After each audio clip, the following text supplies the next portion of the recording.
Everyone, welcome to री academy. इस session में हम लोग डिस्कस करने जा रहे हैं आईएमडी के जॉब प्रोफाइल के बारे में। क्या वर्क क्राइटेरिया रहता है आप लोग का, जो भी यहाँ पे एलिजिबल है, जो भी इस फॉर्म को भरने वाले हैं, उनके मन में ये चीज़ ज़रूर होगी कि अगर हम आईएमडी में एज अ ऐसे साइंटिफिक असिस्टेंट सेलेक्ट हो जाते हैं तो हमारा काम क्या रहेगा, हम क्या करने वाले हैं वहाँ जाके। तो इस वीडियो में आपको बताऊंगा कि अगर आप आईएमडी में ऐसे के पद पे सिलेक्ट हो जाते हैं तो आपको वहाँ पे करना क्या है, आपका काम क्या रहेगा, आपके ड्यूटीज़ क्या रहेंगी वहाँ पे। तो बहुत ही इंटरेस्टिंग है ये जो जॉब। मैं शुरू से बता रहा हूँ कि ये जो जॉब है बहुत ही बेहतरीन है।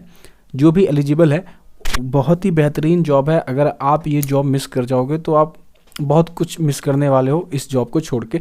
तो प्रिपेयर कीजिए अच्छे से ताकि रिज़ल्ट आपका अश्योर्ड हो। और इस वैकेंसी के रिलेटेड जो भी इन्फॉर्मेशन आपको चाहिए आप कमेंट बॉक्स में मेंशन कर सकते हो। मैं एक वीडियो के ऊपर यहाँ पे सारी चीज़ें डिस्कस कर दिया करूँगा। तो स्टार्ट करते हैं अपने इस टॉपिक को, जहाँ पे हम लोग डिस्कस कर रहे हैं साइंटिफिक असिस्टेंस का जॉब प्रोफाइल क्या होता है।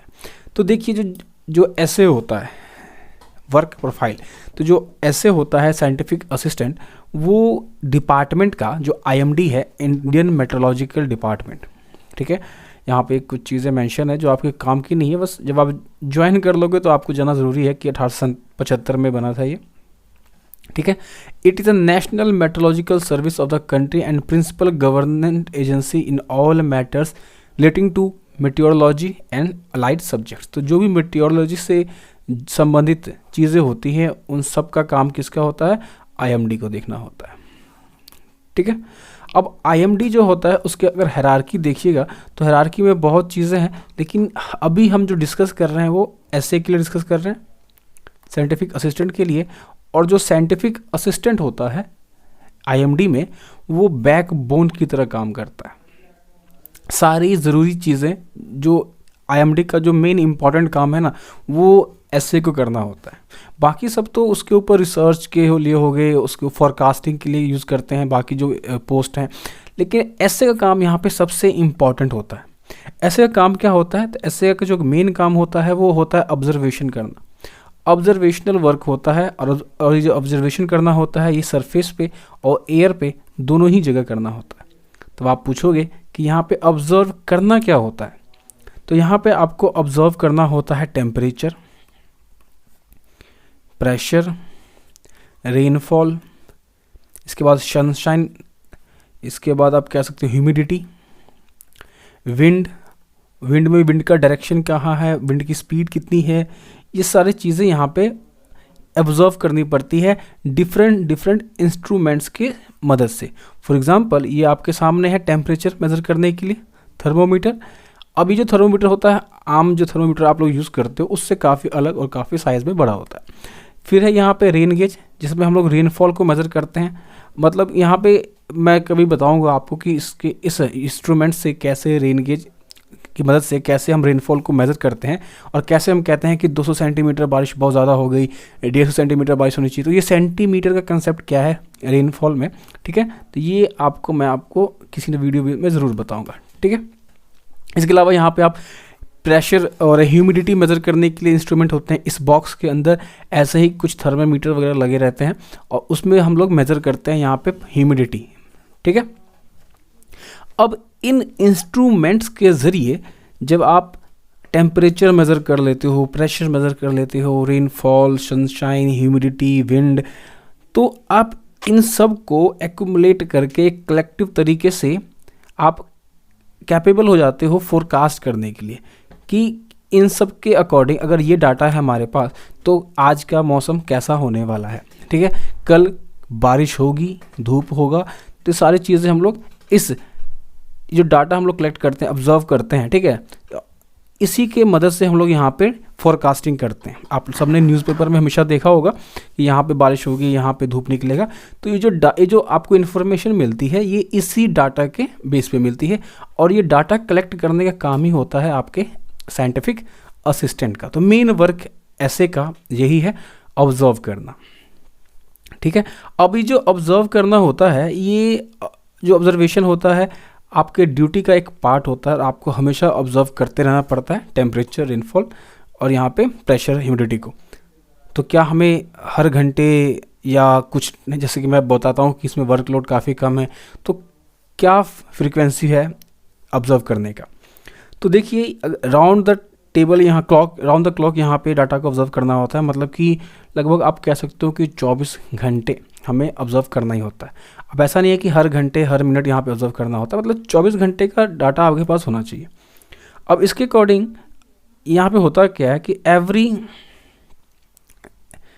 3 घंटे के इंटरवल पे, हर 3 घंटे के इंटरवल पे आपको यहाँ पे डाटा को ऑब्जर्व करना पड़ता है, ठीक है, इन चीज़ों को मेज़र करना पड़ता है। तो हर 3 घंटे के हिसाब से बोले तो यहाँ पे 8 ऑब्जर्वेशन लेनी पड़ती है, मतलब 8 बार। और ये जो ऑब्जर्वेशन लेने का काम है बहुत ही जल्दी हो जाता है। जब आप सीख जाओगे तो 10 से 15 मिनट लगेंगे आपको डाटा को ऑब्जर्व करने में, डाटा को मेज़र करने में। तो 10 से 15 मिनट लगते हैं, 20 मिनट मान लो आप मैक्सिमम, तो इतना ही टाइम लगेगा आपको डाटा को ऑब्जर्व करने में। और ये 8 बार करना पड़ता है। अब ऐसा नहीं है कि सबको 8 बार करना पड़ता है, ये ऑब्जर्वेटरी के हिसाब से होता है। फॉर एग्जांपल जैसे कि टेहरी में एक है ऑब्जर्वेटरी, ठीक है, आपके हर बड़े डिस्ट्रिक्ट में होता ही है। तो ऑब्जर्वेटरी में कैसे इंस्ट्रूमेंट लगाए हुए हैं तो उस हिसाब से भी डिपेंड करता है। और ऑब्जर्वेटरी को यहाँ पे 3 क्लास में डिवाइड किया गया, क्लास 1, क्लास 2, क्लास 3। क्लास 1 में हमें, क्लास 1 जो ऑब्जर्वेटरी होता है, जो ऑफिस होता है, वहाँ पे 8 बार लेना ही लेना होता है, ठीक है, नाइट और डे, मतलब 4 बार दिन में 4 बार रात में हमें लेना ही पड़ता है। ऑब्जर्वेटरी जो 2nd क्लास की होती है उसमें हमें सिर्फ दिन में लेना होता है, नाइट में नहीं। और ऑब्जर्वेटरी जो 3rd क्लास की होती है उसमें हमें 2 से 3 बार, 2 बार भी और 3 बार भी ले सकते हैं डे में। तो आपकी पोस्टिंग पे डिपेंड करती है कि आप ऑब्जर्वेटरी 1 में जा रहे हो, 2 में जा रहे हो या 3 में आपकी पोस्टिंग होती है, उस हिसाब से आपका यहाँ पे काम होता है। मैं यहाँ पे आपको बार बार कह रहा हूँ, अगर आपका ऑब्जर्वेटरी 1 में भी है, 8 बार भी ले रहे हो, फिर भी आपका यहाँ पे काम बहुत ही कम होता है, क्योंकि मैंने बताया 15 से 20 मिनट आपको लगेंगे डाटा को ऑब्जर्व करने में और उस डाटा को नोट करने में, आगे फॉरवर्ड करने में, इतना ही टाइम लगता है। इसके अलावा देखें तो एक तो ये हो गया ऑब्जर्वेटरी में, और एक अलग अलग सेंटर होते हैं कहीं कहीं जगह, जैसे कि आपके हर एयरपोर्ट पे होता ही होता है। हर एयरपोर्ट पे आपका IMD का एक ऑब्जर्वेटरी होगा और उस ऑब्जर्वेटरी का काम होगा कि फ़्लाइट के जो असिस्टेंट होते हैं, जो ऑपरेटर होते हैं, जो पायलट होते हैं, उनको यहाँ पे डाटा प्रोवाइड करना कि फ़्लाइट जो है वो टेक ऑफ करने के लिए रेडी है या नहीं है, फ़्लाइट को उड़ाया जाएगा या उसको लैंड करवाया जाएगा या नहीं करवाया जाएगा। तो ये काम यहाँ पे होता है इनको। तो इनको यहाँ पे डाटा कलेक्ट करना पड़ता है इस एरिया का और फिर पायलट को देना पड़ता है, ठीक है। तो एक ये तरीका है यहाँ पे। नेक्स्ट देख लो कि अभी जो ऑब्जर्वेशन का काम होता है ना, मेन काम, देखिए मेन काम होता है यहाँ पे चेक करना, ऑब्जर्व करना, फोरकास्ट करना एक्यूरेसी के साथ। तो ये जो वर्ड है ना एक्यूरेसी, इसका रोल है यहाँ पे, एक्यूरेसी के साथ। अब एक्यूरेट डाटा कितना ज़्यादा एक्यूरेट कर सकते हैं हम लोग, उससे ही हम क्या कर पाएंगे, उतना ही अच्छे से फोरकास्ट कर पाएंगे कि हाँ 5 दिसंबर को साइक्लोन आ जाएगा। तो ये जो सटीक जो फोरकास्ट कर सकते हैं, वो हमारा डाटा जितना एक्यूरेट होगा उसी हिसाब से हम लोग कर पाएंगे। तो इसको करने के लिए बहुत तरीके के इंस्ट्रूमेंट होते हैं, जैसे कि यहाँ पे एक ऑटोमेटिक वेदर स्टेशन है जो कि सेंसर बेस्ड होता है। फॉर एग्जांपल ये जो मशीन होती है, मशीनें ऐसी जगह पे लगाई जाती है जहाँ पे जो ह्यूमन है वो ज़्यादा अच्छे से सर्वाइव नहीं कर सकता, यहाँ ह्यूमन हैबिटेशन पॉसिबल नहीं है। फॉर एग्जांपल यहाँ पर देख रहे हो, यहाँ पे क्या है, नॉर्मल ह्यूमन नहीं रह सकते, तो यहाँ पे ऐसी मशीनें लगाई जाती है और ये मशीनें क्या करती है, टेम्परेचर, ह्यूमिडिटी, इस सब सनशाइन मेज़र करके सेंसर बेस होता है और ये सिस्टम पे सेंड कर देती है। तो एक तरीका ये हो गया, ये एडवांस तरीके हो गए, ठीक है। एक तरीका आपका ये हो गया रडार नेटवर्क ऑब्जर्वेशन। ये जो रडार होते हैं, ठीक है, ये जो रडार है, ये रडार क्या करते हैं, उस एरिया का, वहाँ पे जो इसको ऑपरेट करने वाले भी होते हैं, वहाँ पे बैठ के ऑपरेट किया जाता है। तो ये उस एरिया का क्या करते हैं, टेम्परेचर, रेनफॉल, ह्यूमिडिटी, सनशाइन, यही सब, विंड डायरेक्शन, स्पीड, इसी को मेज़र करते हैं और उसके अकॉर्डिंग यहाँ पे डाटा आगे फॉरवर्ड करते हैं और उस डाटा से फॉरकास्टिंग होती है। नेक्स्ट आप देख लो, यहाँ पे एक होता है सैटेलाइट ऑब्जर्वेशन। आपने अक्सर ये इमेजेस देखी, ऐसी इमेजेस देखी होंगी टीवीज़ वगैरह में। तो जो सैटेलाइट ऑब्जर्वेशन का होता है, आईएमडी की अपनी सैटेलाइट्स भी हैं, इसरो द्वारा भेजेगी। तो ये सैटेलाइट क्या करती है, इंडिया हो गया या इस रीजन में ऑब्जर्व करती है टेम्परेचर के अकॉर्डिंग, और फिर बताती है कि हाँ बे ऑफ बंगाल में साइक्लोन आने वाला है। तो जो आपको न्यूज़ मिल जाता है हर साल, जो उड़ीसा गवर्नमेंट को न्यूज़ मिल जाता है कि हाँ साइक्लोन आने वाला है, लोगों को यहाँ पे ट्रांसफ़र करो यहाँ से। तो ये जो चीज़ें होती है, ये आईएमडी के जो ऐसे हैं यही सब एब्जॉर्व करते हैं इन इंस्ट्रूमेंट की मदद से, और फिर क्या होता है ये आगे फोरकास्ट करते हैं, और इससे जो लोग हैं वो यहाँ पे लाभान्वित होते हैं। नेक्स्ट, जब आप ये चीज़ समझ जाते हो कि अलग अलग इंस्ट्रूमेंट की मदद से डाटा को मेज़र किया जाता है, और यही डाटा मेज़र करने का काम आईएमडी का होता है, और आईएमडी में यही काम साइंटिफिक असिस्टेंट करते हैं। तो साइंटिफिक असिस्टेंट का मैंडेट आईएमडी के मैंडेट के बराबर ही है, और मेन काम उसका होता है फोरकास्ट करना, ऑब्जर्वेशन लेना, ठीक है, आईएमडी में, ताकि हम वार्न कर सके against severe weather phenomena like tropical cyclone, north westers, dust storms, heavy rain, snow, cold, heat waves. तो ये जो न्यूज़पेपर में हमें मिलते रहता है कि हीट वेव चल रही है, स्नो होगा, बारिश होगी, तो ये सारी चीज़ें हमें इन्हीं के द्वारा मिलती है जो डाटा ये ऑब्जर्व करते हैं, और ऑब्जर्वेशन का काम है ऐसे का। फिर यह है प्रोवाइड मेट्रोलॉजिकल स्टैटिक्स। हाँ, ये काम भी आपका ऐसे ही करते हैं। एक तरीके से ऐसे देखो तो ऐसे ना साइंटिफिक असिस्टेंट के साथ साथ एक कलर की तरह भी काम करता है, मतलब डाटा को रिकॉर्ड करना, मेंटेन करना, ये सारे काम भी ऐसे ही करते हैं, ठीक है। तो ज़्यादा वर्कलोड नहीं है, मैं बार बार कह रहा हूँ, लेकिन ये काम यूनिक होता है। तो प्रोवाइड मेट्रोलॉजिकल स्टैटिक्स मतलब कि आज अगर 15 तारीख है, 16 है, 17, 18, 19, तो 16 को क्या कंडीशन था विंड का, रेनफॉल, टेम्परेचर, ह्यूमिडिटी, तो ये सारा डाटा मेंटेन करके रखना पड़ता है। पहले तो पेपर में होता था, तो सिस्टम में मेंटेन किया जाता है। फिर 16 का क्या होगा, 17 का क्या होगा, 18, 19। तो जब से हमारे पास ये फैसिलिटी है, आईएमडी वाली सुविधाएं चल रही हैं, तब से हम लोग मेंटेन करके चल रहे हैं। और इसी की वजह से है कि आपने सुना होगा कि दिल्ली में 25 साल बाद इतनी बारिश हुई, ये न्यूज़पेपर में आया था कुछ दिन पहले ही। तो जो 25 साल, ये जो हम वर्ड लिखते हैं ना, ये हम कैसे लिखते हैं कि 25 साल बाद हुई, तो डाटा मेंटेन किया हुआ है, रिकॉर्ड किया हुआ है 25 सालों का दिल्ली का, और ये रिकॉर्ड का करने का काम भी ऐसे ही करता है, ठीक। तो ये जो रिकॉर्ड करके हम लोग क्या करते हैं, कंपेयर करते हैं कि बारिश ज़्यादा हो रही है पिछले साल से या कम हो रही है। Next, conduct and promote research. अब ये जो हम डाटा रिकॉर्ड करते हैं, मेंटेन करते हैं, सेव करते हैं, तो बहुत सारी कंपनीज होती है, ऑर्गेनाइजेशन होती है जो रिसर्च, और पीएचडी वाले जो स्टूडेंट्स होते हैं वो सभी रिसर्च पेपर के लिए ये डाटा अपना लेके जाते हैं और रिसर्च करते हैं इस पर, ठीक है। तो एक ये भी होता है।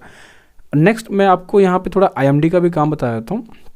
तो आईएमडी का भी मेन काम यही है, ये जो डाटा है ना हमने मेंटेन किया है, कलेक्ट किया है, इसको वो बेचते भी हैं, बहुत जगह ब्रांचेस हैं, हेडक्वार्टर्स है जो बेचते भी है, बहुत जगह नहीं भी बेचते हैं, फ्री में देते हैं।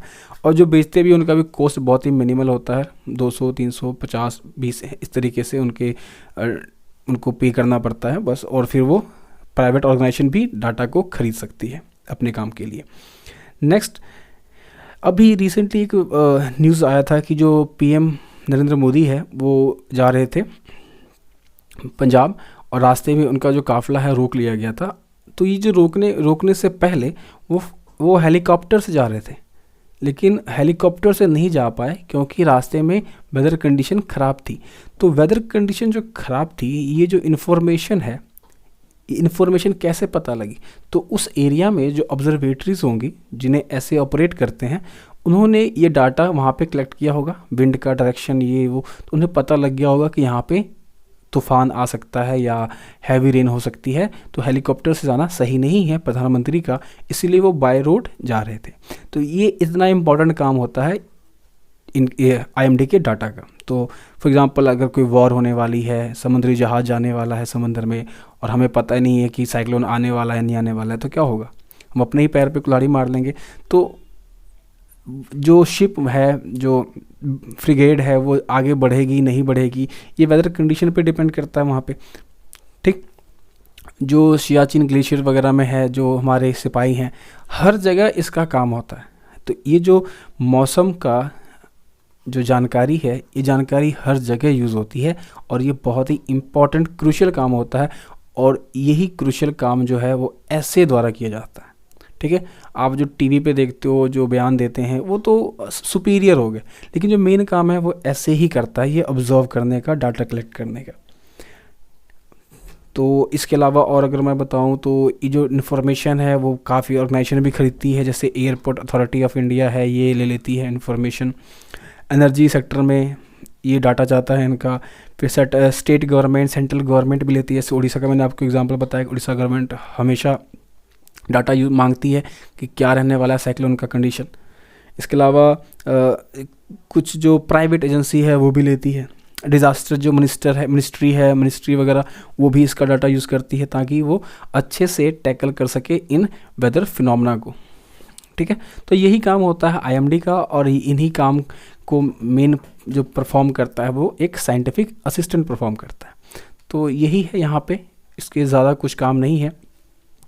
और उम्मीद करता हूँ कि आपको यहाँ पे थोड़ा हेल्पफुल लगा होगा ये वीडियो, कि आप जान पाए होंगे कि आईएमडी का वर्क प्रोफाइल क्या है और आईएमडी में एज अ ऐसे आप क्या काम करने वाले हो।